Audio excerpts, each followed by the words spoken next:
the man who made modern New York. Robert Moses. He was the head of the Port Authority for years. Basically, basically through the 50s and 60s, he was the most powerful man in New York City. More powerful than the mayor, more powerful than the governor of New York. Because he basically was the one who he built. He's very controversial in New York City because he basically leveled neighborhoods to build mass highways and things, but people have recognized him as kind of like New York resurgent was based on his kind of, you've got to sometimes, was it destructive capitalism? Right. Like to say, he was very much a destructive capitalist. It was kind of like overturning, basically killing parts of 19th century and earlier New York to make New York a 20th century city. Right. Maybe it's like he was doing what Detroit's trying to do now. You need to the city can't continue to be what it has been. You have to or maybe what Atlanta's struggling with. I know you've talked about Atlanta. It seems to be. Yeah, we don't really have a modern structure that you can really do much with outside of certain neighborhoods. There are certain neighborhoods that do, but most of the city is very driving centered and not very usable by a dense population. Yeah. Sometimes you need a Robert Moses. They're a villain while they're working because it hurts, because it's change hurts. Because people have to, some people will unfortunately suffer from the change. And so during his tenure, he hurt people.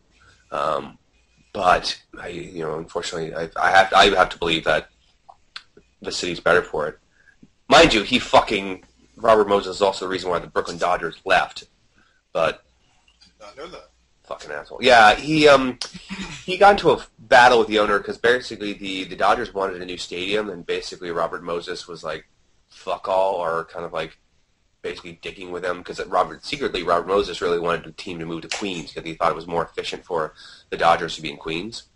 So the Dodgers, won the pennant, then gave their middle finger to New York City and moved to California, and then he got his New York Mets, which is what he really wanted.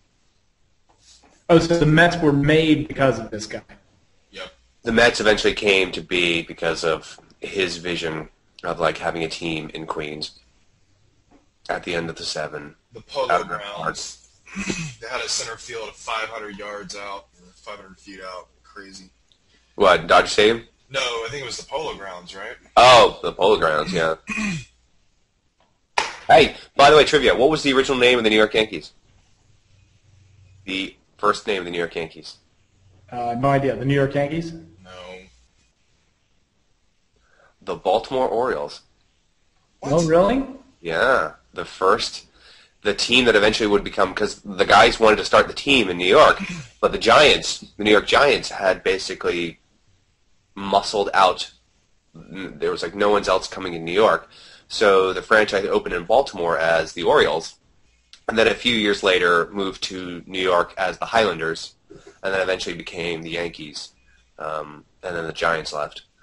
But yeah, the first name was the Baltimore Orioles, and then years later, the current Baltimore Orioles came to be. Cool. Yeah, trivia.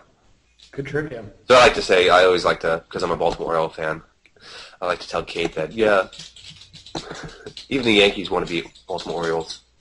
Not that cool.